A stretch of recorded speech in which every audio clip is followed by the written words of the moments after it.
Tangible, middle class, middle-aged, white, unemployed but writing for an online magazine under a pseudonym, living in St. Charles to be close to his 2 children. Intangible. He falls in love with countries and tries to learn their languages. Currently, this country is Turkey. That he has always felt a deep spirituality that blows either very hot or very cold.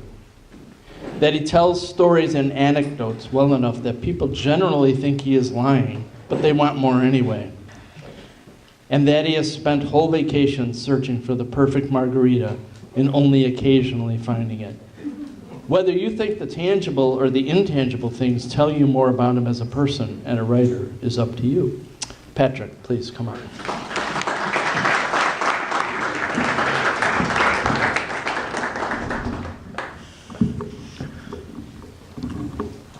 Maybe you're not as tall as I thought. There you go. I'm not as tall as I think either, most of the time. Hello. Anybody drunk enough to sing yet? You'll know in a minute why I asked. I'm going to read a piece that I wrote for an Irish, a Dublin magazine, kind of like Dublin Time Out. It was rejected by a nun, no doubt, who not only rejected it, but scolded me for daring to write a piece about Irish pubs. She says, we have our own people to take care of that sort of thing. But anyway, what I have here, I had my first pint in a Dublin pub 30 years ago, and I've been working hard for the last 30 years, studying my pints like a Talmudic scholar to get the essence of the perfect pub, and I've been able to get it down to 5 things that you need to know about the perfect pub in Dublin, right here, okay? You can thank me later. And I'm not going to read this in an Irish accent. The problem with a good Irish accent is that the Irish language straddles that gray area between English and Gaelic. So, and it veers over the line on both sides frequently. So you'll be having a perfectly good conversation with somebody, and you think you understand what they're saying. Oh, it's going pretty good. And they're saying, have you ever watched this naked for twice in the camera? It's very embarrassing. Okay. If I veer off and do that, let me know. Somebody raise their hand, okay? So, you finally made it to Dublin and can scratch it off the bucket list. And you've seen the Book of Kells at Trinity College and admired the Easter Uprising bullet holes in the face of the main post office on O'Connell Street. Now what? The open door of a pub beckons like the toothless grin of a homeless person.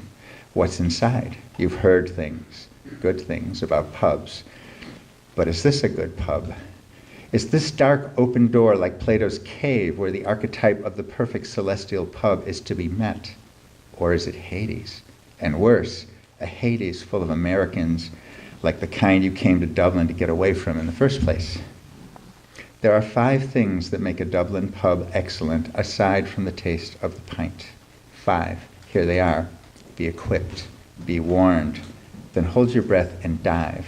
For if the pub is really good or really bad, you may never return. Number 1.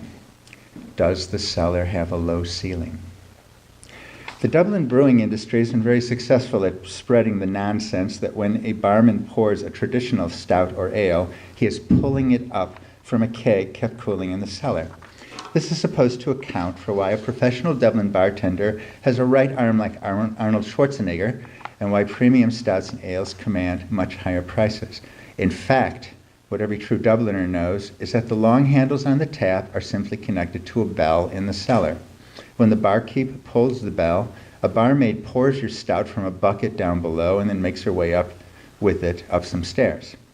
The pints that the bartender puts on the bar in front of you that are fizzing 90% head are actually electrical devices meant to distract you during this process and are made by the same people who make lava lamps. Before the bartender actually hands you your beer, he puts the electrical device down on the rail, and then the barmaid hands him the real beer up from a trapdoor at his feet. The reason that you want the cellar ceiling to be low, of course, is because a low ceiling means fewer steps. This is not only important because you get your drink faster, it's also a fact that Dublin municipal law requires the job of cellar wench to go to the barmaid with the most seniority, which generally means the oldest and slowest person in the house. Fewer steps also means that it's more likely that you will make it all the way to the top as the evening wears on and she begins to get more and more sloshed. And now you know why it takes longer and longer to get a pint as the evening progresses. Number 2, are there nice large sinks in the gents? The ladies' room in Dublin pubs are all impossible and hardly worth talking about. Dublin pubs weren't even required to have ladies' rooms until the great Dublin pub reform of 1986.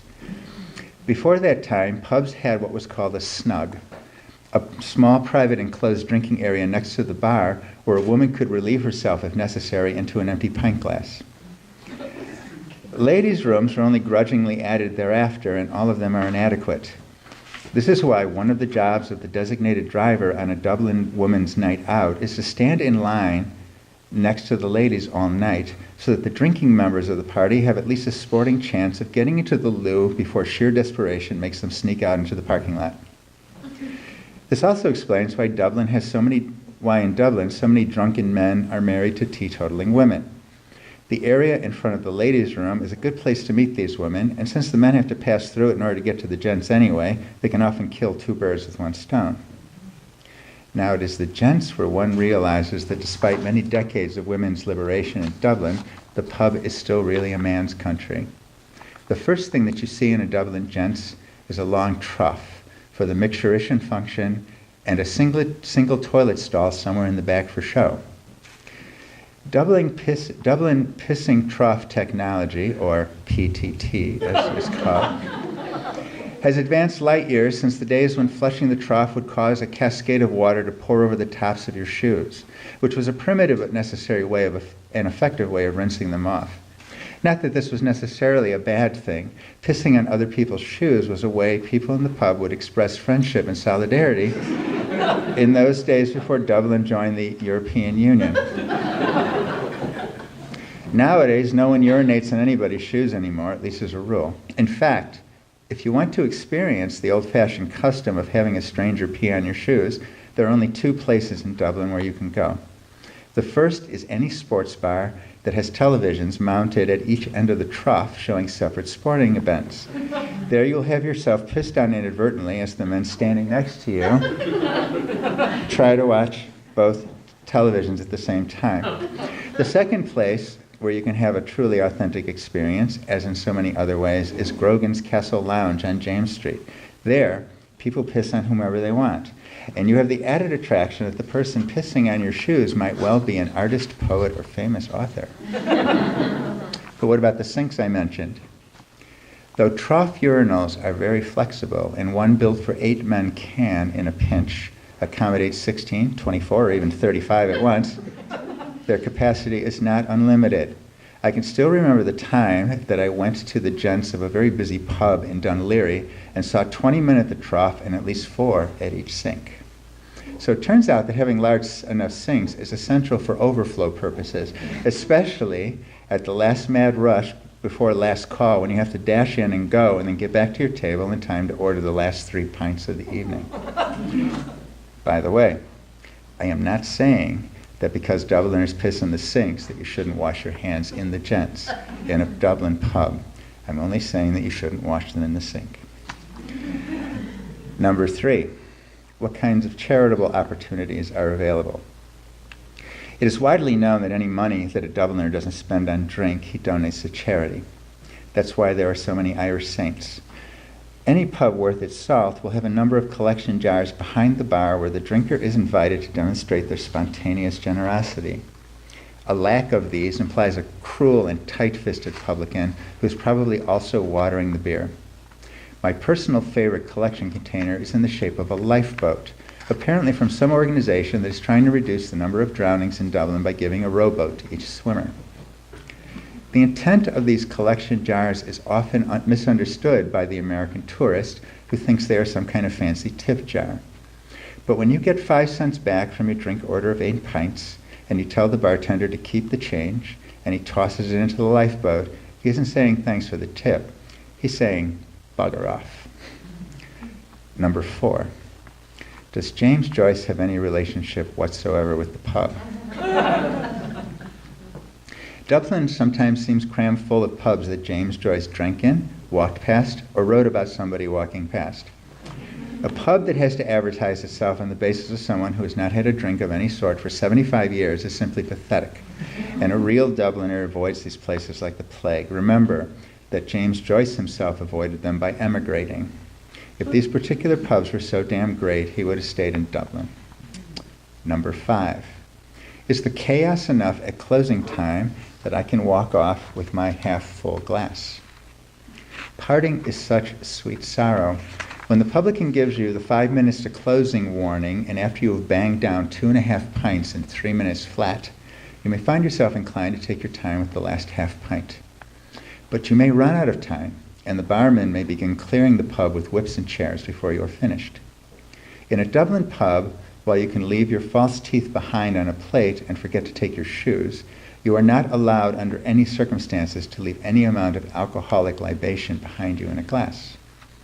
So when you can't force that last bit down, when it sticks in your craw like lumpy clam chowder, is the publican a tightwad who will make you force it down anyway, perhaps offering to give it a little shove with a wooden spoon handle? Or is he a generous, warm-hearted person who will look the other way when you stagger out the front door holding the remnants of your precious brew? The best thing about pubs that let you walk out with the glass is this. After you yourself have spent a night out and watched 3 of your own pints go arse over heels down the cellar stairs, and someone behind you has peed on the back of your head because the sinks in the gents were too small to handle the overflow crowds, and the bartender not only took your 5 cents, but bit the coin first, held it up to the light before throwing it in your face, and where the photo staring at you across the bar all evening turns out not to be John F. Kennedy as you first thought, but James Joyce himself, and the seat that he is sitting on and glaring at you from is the very seat that you are sitting on yourself, and the plate of rashers curdling in front of him is the very same plate of rashers curdling in front of you at that very moment, you may stagger out into the pavement with glassless hand, looking for a new place to go the next night. And all you have to do is to follow upstream those patrons walking towards you with glasses in their hands. Like an Irish salmon, swim up the stream until you find yourself a new spawning ground where you can rest in the tall weeds in the shade of the trees.